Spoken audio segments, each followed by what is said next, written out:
भारत में लॉकडाउन को अब और बढ़ाना पड़ेगा। हम सभी को, हर देशवासी को लॉकडाउन में ही रहना होगा। केवल लॉकडाउन চৰকাৰে এনেদৰে লকডাউন বঢ়াই থাকিলে কেইদিনমানৰ পিছত আমাৰ দৰে খাটি খোৱা মানুহবোৰৰ জীৱনটোৱে লকডাউন হৈ পৰিব। ইমান সোনকালে অধৈৰ্য নহবাচোন। এইখিনি সময়ত আমি সকলোৱে মিলি চৰকাৰক সহযোগহে কৰিব লাগে। কিমান আৰু ধৈৰ্য ধৰিবা বাসন্তী? লোকৰ গাড়ী চলাই কোনোমতে পৰিয়ালটিক পোহপাল দি আছে। এতিয়া যিখিনি সাঁচতীয়া টকা আছে সেইখিনিও কেইদিনমানৰ পিছত শেষ হৈ যাব। যাব মানে গ'লেই ইমান ধুনীয়া পিলপিলীয়া মুখখন, এই দাড়ি চুলিবিলাক দীঘল হৈ দেখাত গোটেই কাজিৰঙা বুঢ়া পাৰৰ দৰে হৈ পৰিছে। নাই হোৱা, এতিয়াও শেষ হৈ যোৱা নাই নহয়। আৰু আমাৰ আত্মসহায়ক গোটৰ পৰা মাস্ক বনাই বিক্ৰী কৰি তাৰ পৰাও কিছু টকা পাই আছো। তেনেকৈ চলিব পাৰিম দিয়া। নোৱাৰিও, কাম বন নোহোৱাকৈ ঘৰতে বন্দী হৈ সদায় সুদা ভাত খাই থাকিব নোৱাৰি। চৰকাৰে অন্তত ঠাই বিশেষে লকডাউনটো কিছু শিথিল কৰিব লাগিছিল। কৰিছে দেখোন। কালি প্ৰাগ নিউজৰ বাতৰি দেখিছে নহয়, গ্ৰীণ জোন এলেকাবোৰত লকডাউন কিছু শিথিল কৰিছে। লাহে লাহে আমাৰ অৰেঞ্জ জোনবোৰতো চৰকাৰে নিশ্চয় কিবা এটা কৰিব। নকৰে, এইকেইদিন চেলুন খোলাই নাই। সেই ঘৰলৈ মাতিবলৈ অথনি এবাৰ ফোনটো লগাই আছো, ফোনে ৰিচিভ নকৰে। এই নাপিতকেইটাৰো এইকেইদিন তামাম লেভেল হৈছে। কিবা খং উঠিব নিজেই নাপিত হৈ যাম বাপেক। নালাগে দিয়া তাচ খেলিব যাবলৈ। এনেকুৱা চিটুৱেশ্যনত একেলগে বহি তাচ খেলাটো একেবাৰে গ্ৰহণযোগ্য নহয়। নহয় বুলি জানো, কিন্তু ঘৰত এনেকৈ কিমান সোমাই থাকিবা? যাও দিয়াচোন, আজি খেলত কিজানি 2 টকা ইনকামেই কৰিব পাৰো।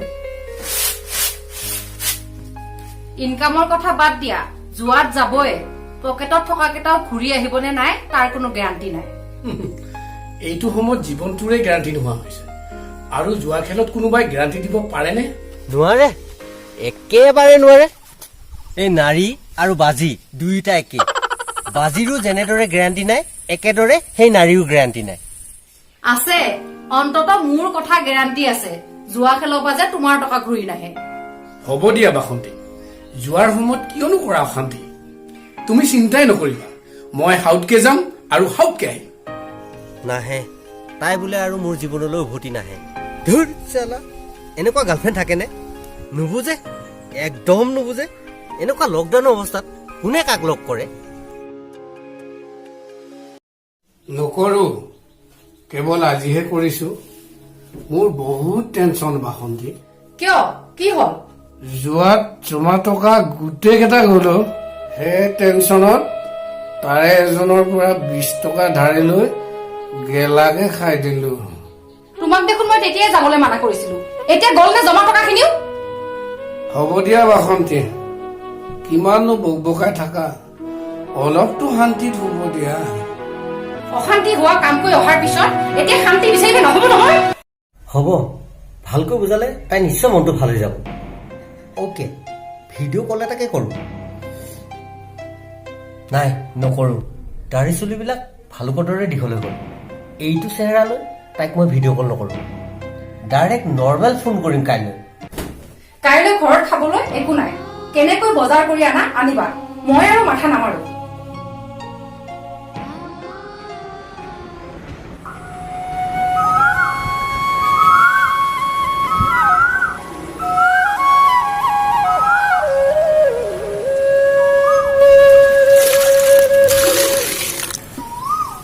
যোৱা খেলত গোটেইগাল টকা খেদাই এতিয়া এনেকৈ জুপুকা মাৰি বহি থাকিলে নহব।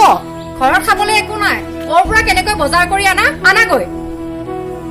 ক'ৰ পৰা কেনেকৈ আনিম মই জানাইছো, মোৰ লগত এটা ফুটা কৰি নাই। মই সেইবোৰ নাজানো। আনিলে খাবলৈ পাবা আৰু নানিলে নোপোৱা। মই এটা কথা ভাবিছো বাসন্তী, কি? কাম কৰি বজাৰ কৰি আনিবলৈও এতিয়া ক'তো যাব নোৱাৰা অৱস্থা হৈছে। সেয়ে যোৱা টকাবোৰ আনিব বিচাৰিছো। মানে? মানে বুজা নাই।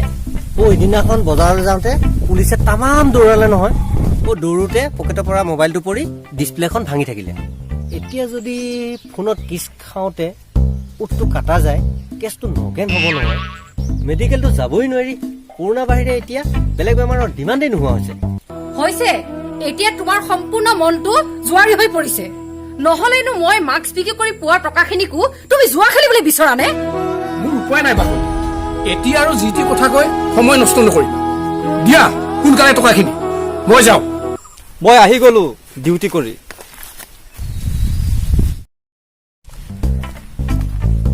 এতিয়া ৰাখো হা আমাৰ ওচৰৰ সাংবাদিকজন আহিছে তেওঁৰ লগত দুআষাৰ কথা পাতো আহিলা ডিউটিৰ পৰা আহিলো দিয়া পিছে তুমি কি কৰি আছা কিনো কৰিবা কলৈকোতো যাবই নোৱাৰো আছো এনে মোবাইলটোকে পিটিকি তোমালোকৰে ভাল দিয়া ঘৰতে মোবাইল পিটিকি থাকিব পাৰা আমাৰতো উপায় নাই জনসাধাৰণৰ স্বাৰ্থত ডিউটি কৰিবই লাগিব হয় দিয়াও কৰোণা ভাইৰাছত আক্ৰান্ত হোৱা ভয়ত আমিবোৰ ঘৰতে সোমাই আছো অথচ তোমালোকে ৰাইজৰ স্বাৰ্থত সকলো ঠাইলৈ গৈ ডিউটি কৰি আছা দুখ লাগে জনা কথাবোৰ ভাবি কি আমি নিজৰ কথা নাভাবি ৰাইজৰ স্বাৰ্থত দিনে নিশাই নিস্বাৰ্থভাৱে কাম কৰি আছো কেৱল আমিয়ে নহয় প্ৰশাসন আৰক্ষী স্বাস্থ্য বিভাগ প্ৰত্যেকেই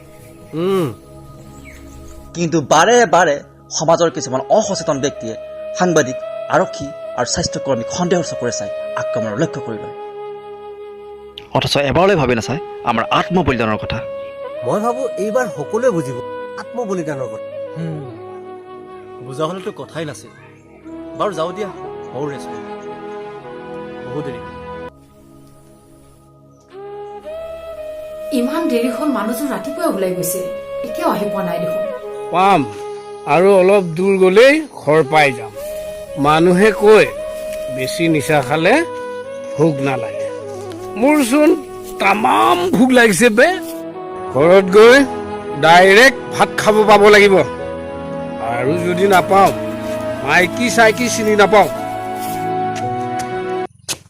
বাসন্তী ঐ বাসন্তী এজনে আজি বেছিকৈ খাই আহিলে ৰহ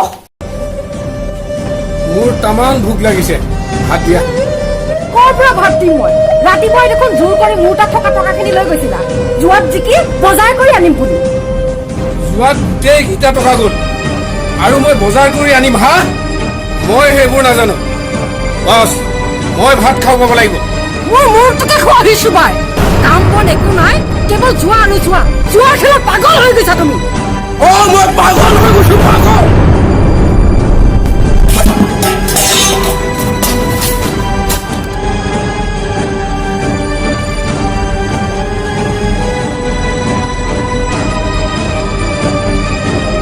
চৰকাৰে লকডাউন বঢ়াই বঢ়াই কাম বন নোহোৱা কৰি পেলাইছে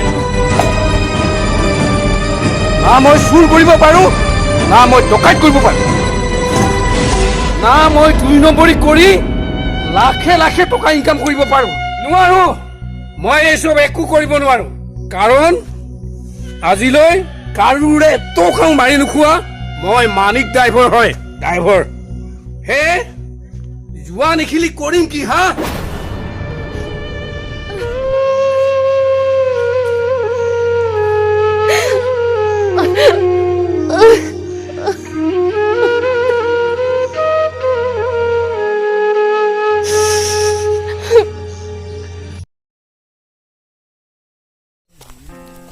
ডিউটিলৈ যোৱা নেকি ডিউটিতে যাওঁ ৰবা তুমি পিছে মোবাইলত মগ্ন হৈ কি চাই আছা চাই থকা নাই খেলিহে আছো কি কাম ধামে নোহোৱা হ'ল নহয় সেই লগৰ দুটামানৰ লগত মিলি পাবজি খেলি টাইম পাছ কৰি আছো মেণ্টেলত এফেক্ট হোৱা এইবোৰ গেম কিয় খেলা তোমালোকে আৰু কৰিম বুলি ভাবিলেতো বহুত কাম আছে কৰিবলগীয়া এইকেইদিন আমি শাক পাচলি বিচাৰি কিমান হাহাকাৰ কৰিবলগীয়া আছে হয়নে নহয় হয় আকৌ সদায় পাই থকা আদা হালধিবোৰ সিদিনা দোকানত বিচাৰি নাপালো মইতো তাকে ক'ব বিচাৰিছিলোঁ আমাৰ প্ৰত্যেকৰ ঘৰতে কিছুমান মাটি এনেই পৰি থাকে এইকেইদিন যদি তেনেকুৱা মাটিবোৰত আমি বিভিন্ন ধৰণৰ শাক পাচলি খেতি কৰা যায় তেতিয়াহ'লে ৰাসায়নিক সাৰ প্ৰয়োগ নকৰা ঘৰতে সতেজ শাক পাচলি খাব পাৰিম হয়তো হয় আকৌ আৰু শাক পাচলি বেছি হ'লে সেইবোৰ বিক্ৰী কৰিব পৰা যাব আৰু লগতে শৰীৰটো সুস্থ হৈ থাকিব ভাল এডভাইচ দিলা তুমি মই এতিয়াৰ পৰা পাবজি খেলত পাগল হৈ নাথাকি তুমি কোৱাৰ ধৰণে কামবিলাক কৰি ঘৰতে ব্যস্ত হৈ থাকিম গুড তুমিও কামত ধৰাগৈ আৰু ময়ো যাওঁ কামলৈ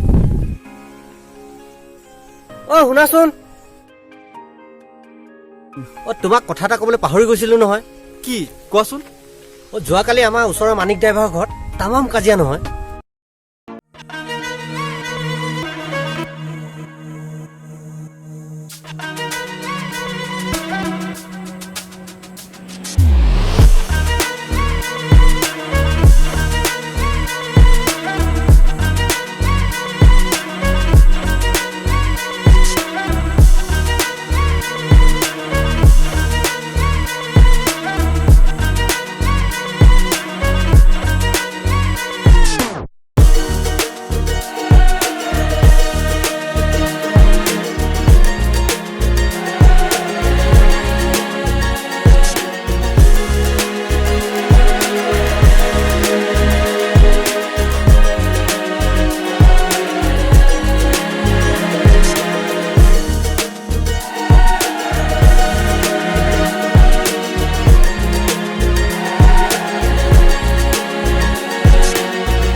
আজিৰ পৰাই তুমি কোৱাৰ দৰে কামত লাগি যাম। লাগি যোৱা। ইতিমধ্যে ৰাজীৱে চাগে কামত লাগিলেই। ঘৰতে শাক পাচলি কৰাৰ উপৰিও ঘৰৰ কাষৰ ৰাস্তাৰ কাষে কাষে বৃক্ষৰোপণ কৰিব পাৰা। তেতিয়া পৰিৱেশটো সুস্থ হৈ থাকিব। তোমালোকে কৰা বৃক্ষৰোপণ কৰা কাৰ্যসূচীটো মই নিউজত দিম, কিয়নো তোমালোকে কৰা কামৰ নিউজটো বহুতৰ বাবে উদাহৰণ হৈ পৰিব। হয়তো ড্ৰাইভৰ মানুহ যে, সেয়েহে ষ্টাৰিঙৰ বাদে বেলেগ কথা ভাবিবই নোৱাৰো। তুমি কৈছা যেতিয়া নিশ্চয় কৰিম। এতিয়া তোমাকো ক'লো আৰু মই ৰাজীৱকো ক'ম।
কেমেৰা পাৰ্চন লক্ষ্যৰ সৈতে সোণাপুৰৰ পৰা মই দীপুৰজিৎ পঢ়ালিকা ডেইলী নিউজ।